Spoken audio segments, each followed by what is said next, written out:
மைண்டை ரிலாக்ஸ் பண்ணாமல் கடவுள்கிட்ட கூட நீங்கள் பிரார்த்தனை செய்யவே முடியாது. உங்களுக்கு எது பிடிக்குதோ அதை தினமும் 10 நிமிஷம் செய்யுங்க. அதுக்கப்புறமா சவாலாக இருக்கக்கூடிய விஷயத்தை கையில் எடுங்க.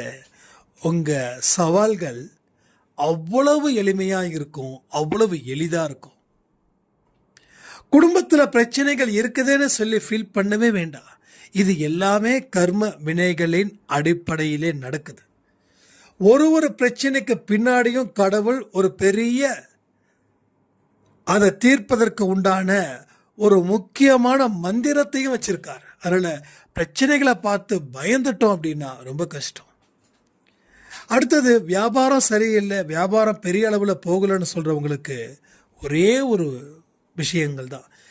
இந்த வியாபாரத்தை இந்த மைண்டில் வச்சு செய்யுங்க. நீங்கள் அடுத்த 10 வருஷத்தில் உங்கள் ஊருக்கே நீங்கள் தொழில் அதிபராக மாறுவீர்கள். ஸோ எல்லாமே இங்கே நடக்கும், நடந்தே தீரும். ஆனால் நீங்கள் மனது வைத்தால் அத்தனையும் உங்களுக்கு சீக்கிரமாகவே நடக்கும். சில பேர் சொல்கிறாங்க, இன்னும் எத்தனை வருஷம் பிரச்சனை தீரும்னு. இப்போ சொல்கிறேன், மனசை சரி பண்ணிக்கோங்க, செயல் ஆரம்பிங்க. அடுத்த 48 நாட்கள் உங்கள் வாழ்க்கையில் ஒரு பெரிய மாற்றத்தை ஏற்படுத்தி அதன் மூலமாக ஒரு தொடக்கத்தையும் அவர் ஏற்படுத்துவார். நீங்கள் நினச்சது ஒன்று, பட் அதை தாண்டி நிச்சயமாக பெறுவீர்கள். ஏன்னா சாயப்பாட குழந்தைங்களா நீங்கள் இருக்கிறதே ஒரு தகுதி தானே.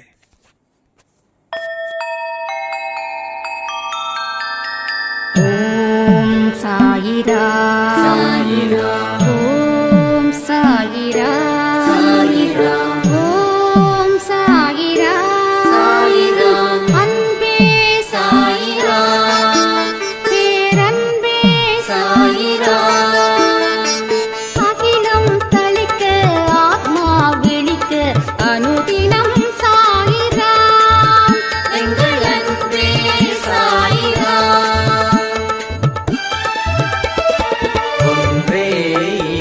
ஒன்றே பூமிக்கென்றும் சாயிரா, சரணம் சாயிரா, நன்றே செய்து வாழ்வோம், நாம் ஒன்றே செய்து வாழ்வோம், அன்பே சாயிரா.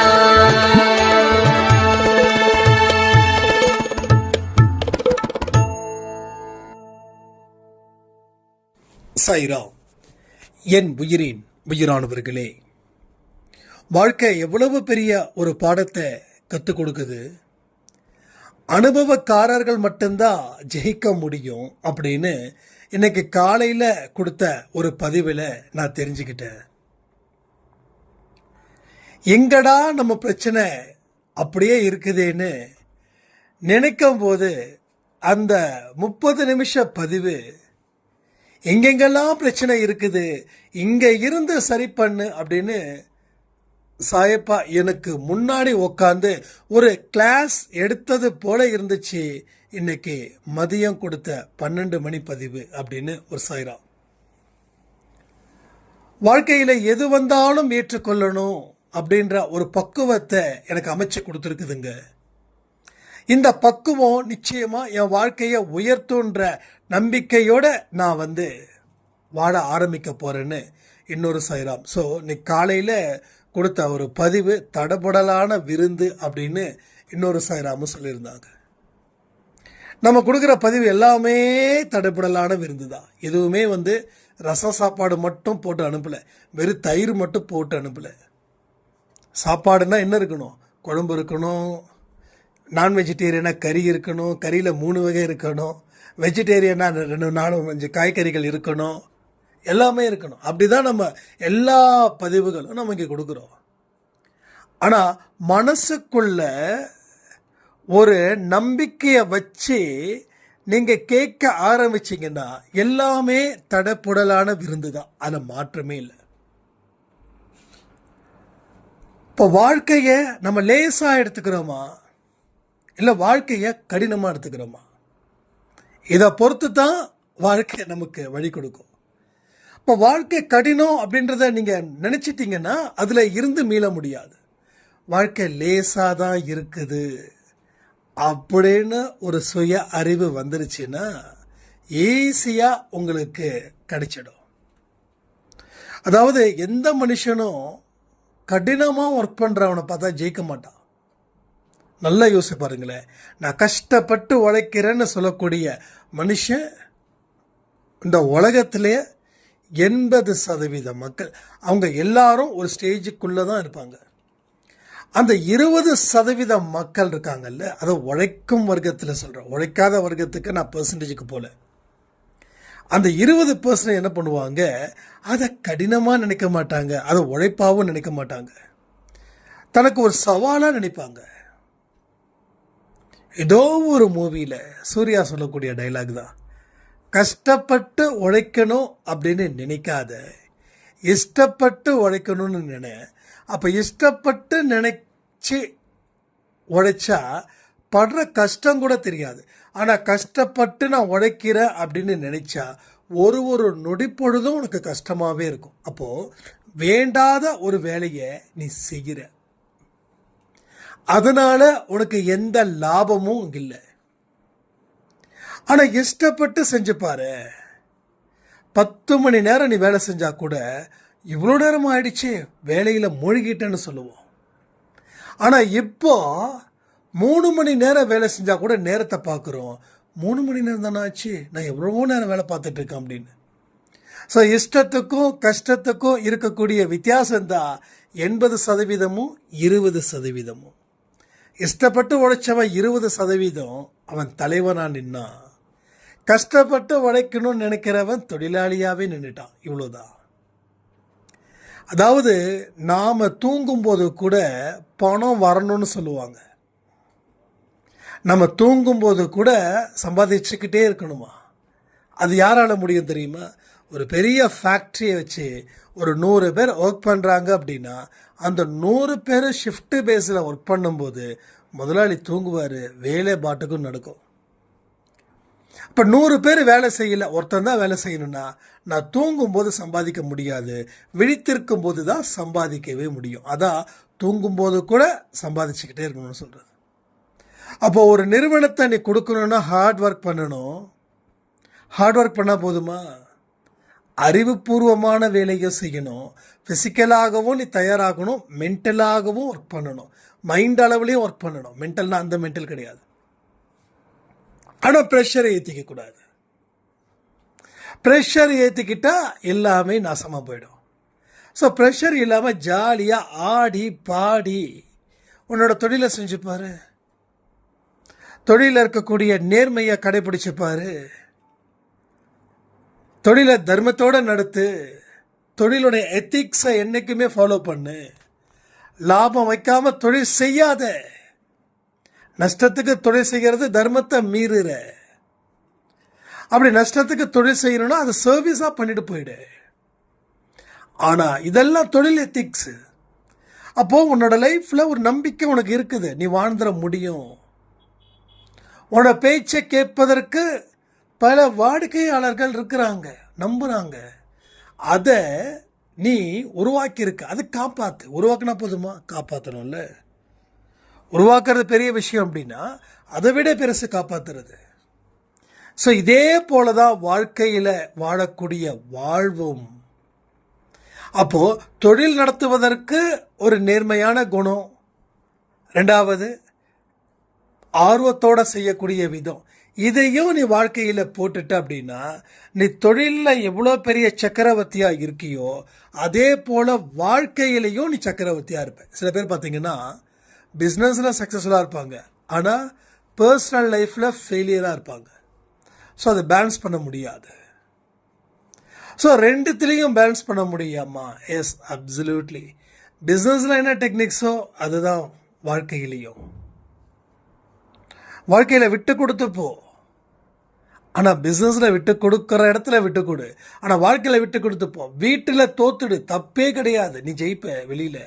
ஆனால் வீட்டில் தோக்கக்கூடாதுன்னு நீ நினச்சிக்கிட்டனா நீ வெளியில் கண்ணா பின்னான்னு தோத்துட்டுக்குன்னு அர்த்தம். நீ வீட்டில் அதிகாரம் பண்ணுறனா வெளியில் அடிமையாக இருக்குன்னு அர்த்தம். நல்லா யோசிச்சு பாருங்க, இப்படி நடக்குதா இல்லையா அப்படின்னு. ஸோ எங்கேயாவது அந்த கோபத்தை வெளிப்படுத்துவான். வெளியில் கோபத்தை வெளிப்படுத்த முடியாது. வெளியில் அவன் கோபத்தை வெளிப்படுத்தினா அவனுடைய நிலைமை மோசமாக போயிடும். அப்போ வீட்டுக்குள்ளே அவன் கோபத்தை வெளிப்படுத்தினா அவனுக்கு எந்த பிரச்சனையும் வராது. அதனால வீட்டில் அவன் எப்படி இருக்கான்? புலியாக இருக்கான். வெளியில் எலியாக இருக்கான். ஸோ எல்லா இடத்துலையும் இருந்து பாரு, உன் வாழ்க்கையில் ஒரு பெரிய இடத்துக்கு கடவுள் உன்னை அழைச்சிக்கிட்டு போவார். அப்போது வீட்டில் இருக்கிறவங்க கிட்ட நீ அலட்சியப்படுத்தினா உன் வாழ்க்கை முடிஞ்சிருச்சுன்னு அர்த்தம். ஸோ எல்லாருமே மக்களாக பாரு, எல்லாருமே ஒரு ஆன்மாவாக பாரு, மனுஷனாக பார்க்காத. இது என் பொண்டாட்டி, இது என் புருஷன், இது என் குழந்தை, நான் என்ன சொன்னாலும் ஏற்றுப்பாங்க, என்ன செய்ய சொன்னாலும் செய்வாங்க, ஏன்னா என்னை விட்டால் அவங்களுக்கு வர வழி இல்லைன்னு அவங்கள அலட்சியப்படுத்தினா அவர்கள் சில நாட்களுக்கு பிறகோ சில வருடங்களுக்கு பிறகோ உங்களை அவர்கள் அலட்சியம் செய்வார்கள். என்ன கொடுத்தியோ அது கிடைக்கும். எதை நீ கொடுக்குறியோ அது உனக்கு தான். ஸோ வீட்டில் இருக்கிறவங்களுக்கு மரியாதை கூட உனக்கு மரியாதை கிடைக்கும். வீட்டில் இருக்கிறவங்களை கேவலப்படுத்த உன்னை அவர்கள் சரியான நேரம் பார்த்து கேவலப்படுத்துவார்கள். அப்போ 2 இடத்துலையும் ஒரே மாதிரி இருந்துட்டா வாழ்க்கை பாடத்தை இன்னும் சூப்பராக படிக்கலாம். ரைட்டா? முதல்ல எல்லாத்துக்கும் அடிப்படையாக இருக்கிறது ஃபேமிலி. ஃபேமிலியை நான் ரொம்ப நேசிக்கிறேன், சீரியஸாக சொல்கிறேன். அதனால தான் அன்பே சாய் மேலே ஒட்டுமொத்த என் உசுரையே வச்சுருக்கேன். இங்கே ஒவ்வொரு ஃபேமிலி எவ்வளவு கண்ணும் கருத்துமாக இருக்கணும் தெரியுமா? உங்களுக்கு கணவர் சரியில்லை அப்படின்னா கணவரை மட்டப்படுத்தாதீங்க. கணவர் சரியாவார்ன்ற நம்பிக்கையோட அவருக்கு மரியாதை பண்ணுங்க. பல பிரச்சனைகளை நம்ம அப்படிதான் ஹேண்டில் பண்ண முடியும். ஸோ குடும்பத்தில் பிரச்சனைகள் இருக்கத்தான் செய்யும். இது கர்ம வினைகளால் வந்தது தான், அதில் எந்த மாற்றமும் இல்லை. ஆனால் அந்த கர்மா உங்கள் மூலமாக வந்தது தான். ஓகே, அந்த கர்மா யார் மூலமாக வந்தது? உங்கள் மூலமாக வந்தது. ஸோ உங்களுடைய செயல்கள் தான் உங்களுக்கு எதிர்வினை ஆற்றிக்கொண்டு இருக்கிறது. இதில் சந்தேகமே வேண்டாம். நாம் நிறைய விஷயத்தை அக்செப்ட் பண்ண மாட்டேங்கிறோம். நான் நிறைய பதிவில் சொன்னது ஒன்று தான். ஸோ ஏன் அதை அக்செப்ட் பண்ணுறதுல அவ்வளோ கஷ்டம்? இதே போல தான்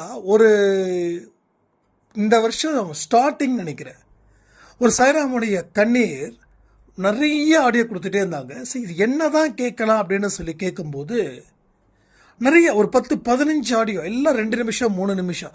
ஒரு ஆடியோ ஒட்டுமொத்தமாக கொடுத்தாங்கன்னா கூட கேட்டுடலாம். ஒரு நிமிஷம் வரும், காலில் கட் ஆகும், போகும், வரும், இது மாதிரி ஆடியோ கொடுத்துட்டே இருந்தாங்க. அப்போ நான் ஒரே விஷயத்தை சொன்னேன், நீங்கள் அக்செப்ட் பண்ணுங்கம்மா அப்படின்னா அது எப்படிப்பா அக்செப்ட் பண்ண முடியும்? நம்மளை சுற்றியும் கெட்டவர்கள் நிறைய இருக்கிறாங்க தெரியுமா உனக்கு அப்படின்றாங்க. அந்த கோபம் வெளிப்படையாக இருக்குது, அதை நான் தப்பு சொல்லவே இல்லை. ஏன்னா அந்த கோபத்தை நான் அலோவ் பண்ணுறேன், ஆனால் அதை புரிஞ்சிக்கக்கூடிய தன்மை இல்லை. நான் ஒன்றே ஒன்று சொல்கிறேன், நீங்கள் நான் சொல்கிறத கேட்குற மாதிரி இருந்தால் தான் என்னால் பேச முடியும் அப்படின்னு சொல்லும்போது ஆடியோவிலே இந்த விஷயங்கள் நடக்குது. 10 வருஷமாக இருக்கக்கூடிய பிரச்சனை எவ்வளோ? 10 நிமிஷமாக இருந்த பிரச்சனை அந்த ஆடியோவில் கொடுத்து, அன்னைக்கு நைட்டே நான் உங்களுக்கு ஒரு ஆடியோ கொடுக்குறேன்னு சொன்னேன். அந்த ஆடியோவை கொடுத்து அவங்க அது இம்பார்ட்டண்டான ஆடியோவாக சொல்லி அதை டவுன்லோட் பண்ணி வச்சுருக்காங்க. இப்போது அவங்களுடைய பிரச்சனைகள் சால்வ் ஆயிடுச்சு. புரிதலாக இருக்க வேண்டும். நல்ல டீப்பாக புரிஞ்சுக்க முயற்சிகள் செய்யுங்க. பொறுமையோட நிதானத்தோட அதை ஃபாலோ பண்ணுங்க.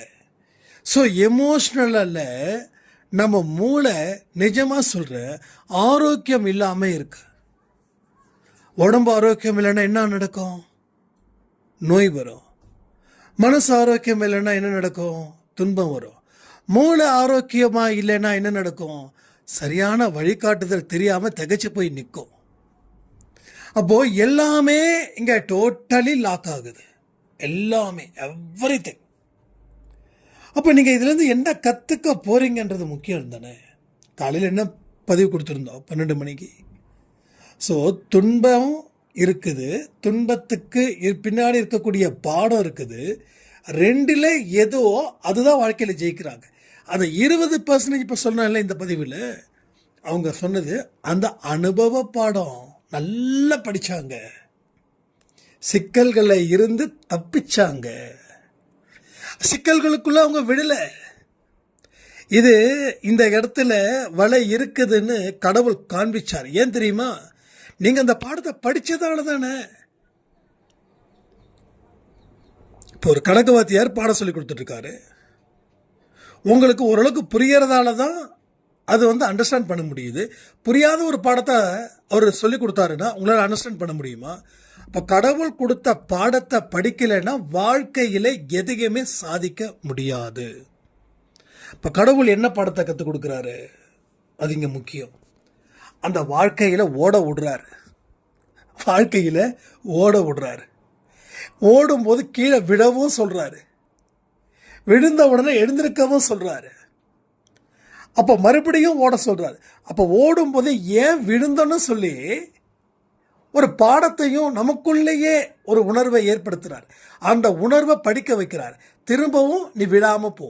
இப்போ இதுக்கு முன்னாடி விழுந்தது ஒரு வளைவில் விழுந்த, இப்போ விழுந்தது வேற இடத்துல விழுந்திருக்க. ஸோ முன்னாடி விழுந்த மாதிரி இன்னொரு இடத்துல நீ விழக்கூடாது. புதுசாக ஒரு இடத்துல விடு, அது தப்பு இல்லை, ஆனால் கற்றுக்கோ. எல்லாமே பாருங்க, சைக்கிள் ஓட்டும் போது உடனே வேகமாக ஓட்ட ஆரம்பிச்சிட்டோம்.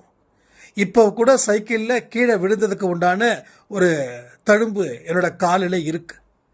ஸோ எல்லாருக்கும் அந்த தழும்புகள் நிச்சயமாக இருக்கும். எதை எதை கற்றுக்கிறோமோ கீழே விழுந்து தான் கற்றுக்கிறோம், விழாமல் கற்றுக்கவே இல்லை.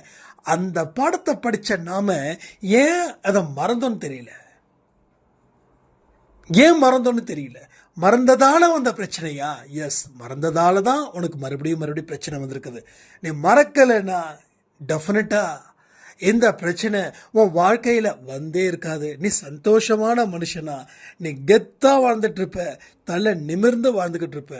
ஒரு ராஜ வாழ்க்கை எப்படியோ அப்படி நீ இருக்கிறத நம்ம குடிசை வீடா இருக்கலாம், ஆனால் அந்த கம்பீரம் உங்ககிட்ட இருக்கு.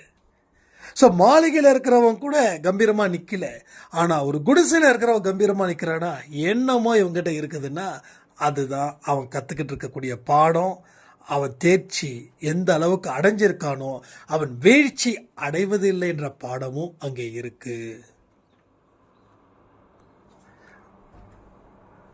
அப்ப புரியக்கூடிய விஷயங்கள் ஏராளமாக இருந்தும் புரிஞ்சுக்காமலே வாழ்க்கையை வாழ்ந்துக்கிட்டே இருக்கிறவங்களுக்கு முட்டு சந்து ரெடியா இருக்குது. அதுக்கு மேல ஓட முடியாது, ஒளிய முடியாது. அப்ப ஏதாவது ஒரு பிரச்சனை வந்தா என்னங்க செய்ய முடியும்? எனக்கு அப்படியே மனசெல்லாம் பொங்குது, கோபம் வெடிக்குது, என்னால எந்த விதமான ஒரு நல்ல விஷயத்தையும் கூட செய்ய முடியல, இதை மறக்கணும்னு நினைக்கிற அப்படின்னு ஏகப்பட்ட கேள்விகள் ஒவ்வொரு மனுஷனுக்கும். எனக்கும் அப்படிதான் இருந்தது. என்ன பண்றது? இந்த என்ன பண்றது அப்படின்ற ஒரு வார்த்தை எனக்குள்ள கேட்கும் போது நான் தோல்வியில போயிட்டு இருக்கேன்னு அர்த்தம். ஏன்னா கேட்கறதே வேற மாதிரி கேவலமாக கேட்போம். என்னதான் பண்றது, என்ன பண்றது அப்படின்னு ஒரு சுவாரஸ்யமே இருக்காது. அந்த வார்த்தை எவ்வளோ பெரிய வார்த்தை தெரியுமா? எவ்வளோ ஒரு பாசிட்டிவான வார்த்தை தெரியுமா? அந்த வார்த்தையை கூட நம்ம நெகட்டிவாக மாற்றிட்டோம். என்ன பண்ணுறதுன்னே தெரிலப்பா, என்ன பண்ணுறதுன்னே தெரிலடா அப்படின்னு. என்ன பண்ணுறதுன்னு தெரிலன்னா அப்புறம் ஏன் உயிர் வாழணும்? அப்போ இவ்வளோ நாள் என்ன பண்ணுங்க? அப்போ இவ்வளோ நாள் ஒன்றுமே பண்ணலையா? அப்போ இவ்வளவு நாள் எதுவுமே செய்யல, ரைட்? அப்போ நம்ம செஞ்சிருக்கோம், அதை கண்டினியூ பண்ணலை. செய்யாமல் இங்கே வாழவே முடியாது. செஞ்சுருக்கோம், என்னென்னமோ செஞ்சுருக்கோம், என்னென்னலாம் தெரிஞ்சுதோ அதை மட்டும் செஞ்சோம். ஜெயிச்ச இடத்துல கண்டினியூ பண்ணோம், தோத்து போன இடத்துல விட்டுட்டோம், மீண்டும் முயற்சிகள் செய்யலை. அந்த புதையல் அவன் வெட்டினவன் மாதிரி. அப்போ எல்லாத்துக்கும் ஒரு ஆழ்ந்த அறிவு. நீங்கள் ஒரு விஷயத்தை தெரிஞ்சுக்கணுன்னா அதனுடைய அறிவு கொஞ்சமாவது இருந்தால் தான் நீங்கள் அதை செய்யவே முற்படுறீங்க. அப்போ அதில் தோக்குறீங்கன்னும் போது அப்போ அது அறிவு இன்னும் பத்தலைன்னு அர்த்தம். ஆனால் நீங்கள் கடவுள் நமக்கு வழி கொடுக்கலன்னு நினச்சி அந்த வழியை நீங்கள் அடைச்சிட்டீங்க. ஆனால் அந்த வழி தான் கடவுள் கொடுத்த வழின்றது கடைசி வரைக்கும் தெரியாமலேயே போயிடுச்சு. லாஸ்ட் எண்டு வரைக்கும் உங்கள் வாழ்க்கையில் எந்த விதமான ஒரு விஷயமும் நடக்காம கடைசி வரைக்கும் நீங்க கொண்டு போய் சேர்த்துட்டீங்க. ரைட்டா? இப்போ இதெல்லாம் தான் உங்க வாழ்க்கையில மீண்டும் மீண்டும் புயலா அடிக்குது, சுனாமியா அடிக்குது. புயல் அடிச்சது அப்பையும் மாறல, சுனாமி அடிச்சது அப்பையும் மாறல, நிலநடுக்கம் வந்தது அப்பையும் மாறல. அடுத்தது இதை விட டேஞ்சரா இருக்கிறதுக்கு கடவுள் யோசிக்கிறாரோ என்னமோ தெரியல. அப்ப சின்ன ஒரு வார்னிங், எஸ் இது என்னோட வார்னிங். அப்ப இந்த இடத்துல நான் சரியில்லாம இருக்கிறதால தப்பு நடந்துச்சு, அப்ப நான் சரி பண்ணிட்டா எனக்கு பிரச்சனை இல்லைன்னு அந்த சின்ன வார்னிங் இருக்கும் போதே, அதாவது எச்சரிக்கை இருக்கும் போதே உங்களுடைய போக்க நீங்க மாத்தி இருந்தீங்கன்னா இன்னைக்கு இவ்வளவு பெரிய பிரச்சனை வந்திருக்காது. இன்னும் புரியுற மாதிரி சொல்லணும்னா, கடனே வாங்காம நீங்க கடன் வாங்க முதல்ல ஆரம்பிச்சீங்க, ஒரு 10,000 வாங்குறீங்க. அப்போ கூப்பிட்டு கொடுத்தாங்க, 3 மாசம் ஆயிடுச்சு கொடுக்க முடியல, திருப்பி கேட்டாங்க. அப்போ என்ன பண்ணியிருக்கணும்? ஸோ ரிலேஷன்ஷிப் பாதிக்குது, கடன் கொடுத்ததால, கடன் வாங்கினதால நம்ம சரியாக கொடுக்க முடியல, அதனால இந்த கடன் வாங்கக்கூடாதுன்னு முடிவு பண்ணியிருந்தா இன்னைக்கு கடன் 1 லட்சம் ரூபாய் வந்திருக்காது. அப்போ வாங்க பழகிட்டோம், அவன் கேவலமாக பேசினாலும் அதை ஏற்றுக்கவும் பழகிட்டோம், மறுபடியும் புதுசாக வாங்குகிறோம். ஒரு ஸ்டேஜுக்கு மேலே அவங்க இப்படி பேசுகிறாங்கன்னு சொல்லி கண்ணீர் விடுறோம். ஏற்றுக்க வேண்டியதை ஏற்றுக்காம ஏற்றுக்க கூடாததை ஏற்றுக்கிட்டோம்ல. அதனால தான் வாழ்க்கையில் இவ்வளவு பிரச்சனைகள். அப்போ அந்த அம்மாவுடைய கதையை நான் சொல்ல விட்டுட்டேன்னு நினைக்கிறேன். அதுக்குள்ளே ஒரு ஃபோன் கால் வந்ததால் டிஸ்டர்ப் ஆகிடுச்சு. அப்போ அந்த அம்மாவோட என்ன ஆச்சுன்னா, திரும்ப திரும்ப அவங்க ஒத்துக்கவே இல்லை, ரொம்ப இது பண்ணுறாங்க, ரொம்ப வெளிப்படையாக கோவப்படுறாங்க, எல்லாம் பண்ணாங்க.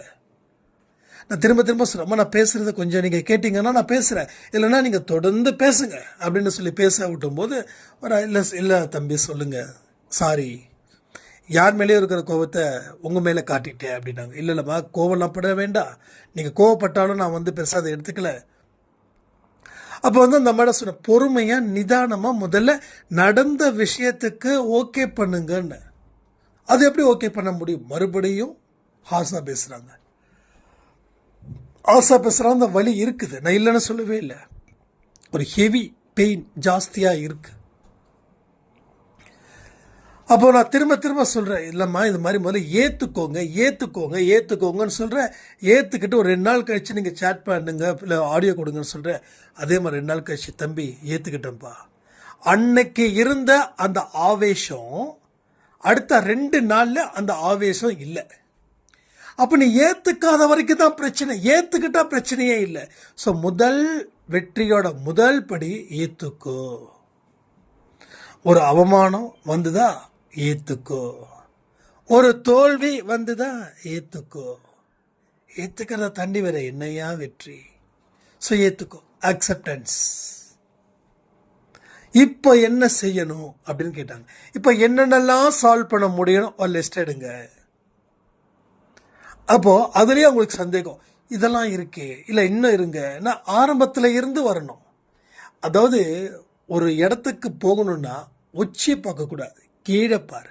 நீ உச்சியை பார்த்துட்டேன்னா நீ அங்கேயே கிரகிச்சு போய்டும், இவ்வளோ பெருசான இதெல்லாம் இல்லை. முதல் டார்கெட் என்ன? முதல் படி. அடுத்த டார்கெட் என்ன? 2வது படி. நீ 100வது படியை டார்கெட் பண்ண படியே ஏற மாட்டேன். முடிஞ்ச வரைக்கும் ஏறு, கால் வலிக்குதா கொஞ்சம் உட்காரு, மறுபடியும் 10 படிக்கட்டுக்கு ஒரு தடவை ஏறி உட்காரு, அடுத்த ஒரு 10 படிக்கட்டு ஏறி உட்காரு. இப்படி ஏறி கொஞ்ச நேரம் உட்காந்து அதுக்கப்புறமா ரிலாக்ஸ் பண்ணிட்டு அதுக்கப்புறமா மூவ் ஆகு. யாரு வேண்டான்னு சொல்ல போறா? எடுத்த உடனே நான் 100வது படிக்கல போய் எப்படி நான் உட்காருவேன் அப்படின்னு சொல்லிட்டா முதல் படியே ஏறவே முடியாது. அப்போ ஏறிக்கிட்டு இருக்கும்போது மேலேயும் பார்க்கக்கூடாது, கீழேயும் பார்க்கக்கூடாது. கீழே பார்த்தா இவ்வளோதான் வந்திருக்கமான்னு தோணும், மேலே பார்த்தா இன்னும் இவ்வளோ தூரம் போகணுமா, டயர்ட் ஆகும். ஸோ மைண்ட் அளவில் எந்த டயர்டு வந்தாலும் அது உடலை நிச்சயமாக பாதிக்கும், உடலை 100% பாதிக்கும். மைண்ட் அளவில் மட்டும் டயர்ட் இல்லாமல் பார்த்துக்கணும். இப்போ மைண்டை எப்பயுமே எப்படி வச்சுருக்கணும்? ஆரோக்கியமாக, ஹாப்பியாக, உங்களுக்கு என்னென்னலாம் சந்தோஷம் வருதோ அந்த சந்தோஷத்துக்கு அந்த மைண்டுக்கு கொடுங்க. ஆனால் தப்பான வழியில் மட்டும் அதை கொடுத்துடாதீங்க. இல்லை எல்லாருக்கும் பாடுவாங்கல்ல, பாடுங்க. 2 பாட்டு 3 பாட்டு பாடுங்க. யார் நம்ம தானே கேட்குறோம். இல்லை உங்கள் கண்ணாடியை பார்த்துக்கிட்டு நல்லா சிரிங்க. ஸோ எல்லாமே செய்யலாம். மைண்டு ரிலாக்ஸ் பண்ணணும், அவ்வளோதான். ஆனால் தப்பான வழியில் மட்டும் போயிடக்கூடாது. ஸோ தப்பான வழியில் போனால் மறுபடியும் அங்கே இருந்து இன்னொரு பாடத்தை படிக்கணும். வேண்டாம், படித்த பாடம் போதும். இதுக்கு மேலே பாடத்தை படிச்சுக்கிட்டே இருந்தால் நம்ம எப்போ ஒரு உத்தரவாதமான வெற்றியை நோக்கி போக முடியும்? ஸோ இதை எல்லாத்தையும் தான் நாம் கன்சிடர் பண்ணணும். ஓகே, இதை எல்லாத்தையும் தான் நம்ம கன்சிடர் பண்ணணும். அப்போ தான் நம்ம லைஃபோடைய அடுத்த மொமெண்ட் என்னவோ அது நமக்கு தெரியும். இல்லைன்னா அடுத்தது என்ன பண்ண போகிறோன்னு தெரியாமல் ஒரு ஓரமாக உட்காந்துட்ருப்போம். உங்களுக்குன்னு ஒரு நாலேஜ் இருக்கும். அந்த நாலேஜை நீங்கள் இம்ப்ரூவ் பண்ணிக்கிட்டே இருங்க. தம்பி, இதெல்லாம் இப்போ படித்து என்னப்பா வரப்போகுது, இதனால் என்ன லாபம் அப்படின்னு நம்ம லாபத்தை அடிப்படையாக வச்சே தான் கடவுளையும் வணங்கிக்கிட்டு இருக்கோம். லாபத்தை அடிப்படையாக வச்சு தான் மற்ற மனுஷங்கக்கிட்டையும் பேசிகிட்டு இருக்கோம். ஸோ லாபம் இல்லாத ஒரு பேரானந்த நிலை ஒன்று இருக்கும்ல, அதை நீங்கள் பயன்படுத்துங்க. நான் படித்த நாலேஜை மறுபடியும் படித்து பாருங்கள். மறுபடியும் என்னென்னலாம் நீங்கள் கற்றுருக்கீங்களோ அதெல்லாம் ரீகால் பண்ணுங்கள். யூடியூப் இருக்குது, விக்கிபீடியா இருக்குது, கூகுள் இருக்குது, என்னென்னமோ சர்ச் மோட்லாம் இருக்குது. எல்லாமே போங்க, இன்னும் நல்லா சேர்ஸ் பண்ணுங்கள் உங்கள் மைண்டை. ஸோ எதுக்கு அப்படின்னா, மைண்டு டயர்ட் ஆகிடுச்சுன்னா பிரச்சனை. மைண்டு டயர்டாச்சுன்னா நம்ம 10 மணிக்கு ஆனால் கூட படுத்து தூங்குவோம். ஸோ அந்த மைண்டு டயர்ட்னஸ் இருக்கவே கூடாது. அந்த மைண்டுக்கு என்ன ஃப்ரெஷ்னஸ் கொடுத்தே ஆகணும். பசிச்சா சாப்பிட்றோம், இப்போ மைண்டுக்கும் பசிக்கும். இது மைண்டுக்கு என்ன பசினா, அதை ஆக்டிவாக ஆகிற மாதிரியான சில ஆக்டிவிட்டீஸ். உங்களுக்கு பிடிச்சதை செய்யுங்கன்னு சொல்லுவாங்க.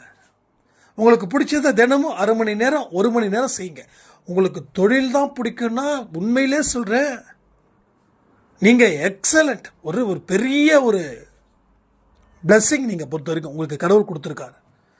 ஸோ எனக்கு பிடிச்சது சாப்பிட்றது தான் பிடிக்குதுன்னா அது எச்சரிக்கை. ஏன்னா அதிகமாக ஸ்ட்ரெஸ் ஆகி சாப்பிட்டவங்களோட நிலைமை 110 கிலோ 140 கிலோ மூச்சு வாங்குது. உடம்பை குறைக்க போராடிக்கிட்டு இருக்காங்க. முடியவே இல்லை. ஏன்னா 100 கிலோவுக்கு மேலே போனாவே it's a very very challenge, ரொம்ப சேலஞ்ச் அது. ஆனால் ஒன்று, மனசு வச்சா மார்க்கம் உண்டு. மனசு வச்சிட்டா இங்கே எல்லாமே சிறப்பாகவே நடக்கும். அதில் மாற்றமே இல்லை. ஸோ அந்த நம்பிக்கையை அந்த மைண்டு ரிலாக்ஸேஷன் பண்ணும்போது தான் கொடுக்கும். ஸோ நம்பிக்கை இல்லாமல் வாழ்வதற்கு ஒரு 10 நிமிஷம் 1/2 மணி நேரம் கொஞ்சம் ரிலாக்ஸ் பண்ணுறது தப்பே கிடையாது. ஐயோ, உங்களுக்கு பாட்டு பிடிக்குதுன்னா நீங்கள் சொல்லுங்கள், உங்கள் ஹாபிஸ் என்னன்னு சொல்லுங்கள். அப்போ எதெல்லாம் நேர்மையானதுன்றதே நம்ம பார்ப்போம். உங்கள் ஹாபிஸ் பாடுறது உங்கள் ஹாபிஸா பாடுங்க. ஒரு புதுசாக ஒரு டிஷ் செய்கிறது உங்கள் இன்ட்ரெஸ்டாக புதுசாக ஒரு டிஷ் செய்யுங்க. இல்லை என் ஃப்ரெண்டுக்கிட்ட பேசுறது இன்ட்ரெஸ்டா, அந்த இன்ட்ரெஸ்ட் மட்டும் காட்டாதீங்க. ஏன் தெரியுமா? யாருமே இன்னைக்கு ஆக்டிவாக இல்லை. ஓகேவா? அதில் ஸ்கூலோட காலேஜோட முடிஞ்சிடுச்சு. இப்போலாம் 5 நிமிஷத்துக்கு மேலே பேசினா உன் கதை எப்படி போகுது, என் கதை எப்படி போகுது, அது கடைசியில் வேறு கதையாக வேறு சோக கதையாக போய் மாட்டிக்கும். ஸோ அதுக்கு அந்த மாதிரி வேண்டாம். அதுதான் நான் சொல்கிறேன். உங்கள் ஹாபிஸ் என்னவோ அது எது உங்கள் மைண்டை ரிலாக்ஸ் பண்ணுதோ அந்த மாதிரி தான் போகணும். நீங்கள் சரி நடக்கிறதுக்கு பிடிக்குதா நடங்க. இல்லை உட்காந்து வானத்தை பார்க்கறது வெறிச்சு பார்க்கறது பிடிக்குதா பாருங்கள். வானத்தில் இருக்கக்கூடிய நட்சத்திரத்தை பாருங்கள், எவ்வளோ அழகான வானம். இதெல்லாம் பாருங்கள். இதெல்லாம் சின்ன வயசில் நம்ம நிறைய விஷயங்கள் செய்வோம். ஏகப்பட்ட விஷயங்கள் செய்வோம். இல்லை கண்களை மூடி ஒரு 15 நிமிஷம் உட்காருங்க. தியானம் பண்ணணுமா? ஆனால் தியானம் பண்ணால் எல்லாருக்கும் இப்போ ரொம்ப ஸ்ட்ரெஸ் ஆகுதுன்றாங்க. எனக்கு அதுவே ரொம்ப கடுப்பாக இருக்குது. தியானம் பண்ண தம்பி ரொம்ப ஸ்ட்ரெஸ்ஸாக இருக்குதுன்னா ஸ்ட்ரெஸ்ஸை குறைக்கதா தியானம். அப்போ தியானம் பண்ணும்போது ஸ்ட்ரெஸ்ஸுன்னா அப்போ ஸ்ட்ரெஸ் மைண்டை ஏன் உட்காடுறீங்க? எந்த ஒரு செயலை செஞ்சாலும் மைண்டு ரிலாக்ஸேஷன் முக்கியம். இப்போ உங்கள் மைண்டை சரி பண்ணுறன்ற பேரில் தியானத்தில் உட்கார முடியாது. இப்போ மைண்டுக்கு என்ன தேவையோ அதை செய்யுங்க. ஒரு 15 நிமிஷம் செய்யுங்க. அதுக்கப்புறம் தியானத்தில் உட்காந்து பாருங்களேன், ரொம்ப சிறப்பாக இருக்கும். இல்லை உங்கள் பெற்றவங்க கிட்ட பேசுங்க, என்னம்மா பண்ணுறேன், என்னம்மா செய்கிறேன்னு கேளுங்க. உங்களுடைய ஸ்கூல் டேஸை ஞாபகப்படுத்தி கேளுங்க. அவங்க ரொம்ப சுவாரஸ்யமாக சொல்லுவாங்க. மைண்டு ரிலாக்ஸ் ஆகும். இப்போ தியானம் பண்ணுங்கள். 15 நிமிஷம் தியானம், கண்ணை மூடி கண்ணை திறக்கிறதுக்குள்ளே போயிடும். ஸோ திரும்பவும் சொல்கிறேன், மைண்டை மட்டும் சரி பண்ணிட்டா உலகத்தில் ஈஸியாக நீங்கள் வெல்வதற்கு உண்டான அத்தனை இடங்களும் உங்களுக்கு இருக்குது. அதனால் இதெல்லாம் புரிஞ்சு வாழ்ந்து பாருங்க. வாழ்க்கையில் மிகப்பெரிய அற்புதமான சக்தி மிகுந்த மனிதராக நீங்கள் வாழ்வீர்கள் சொல்லி இந்த பதிவை நான் முடிக்கிறேன். ஜெய் சாய்ராம்.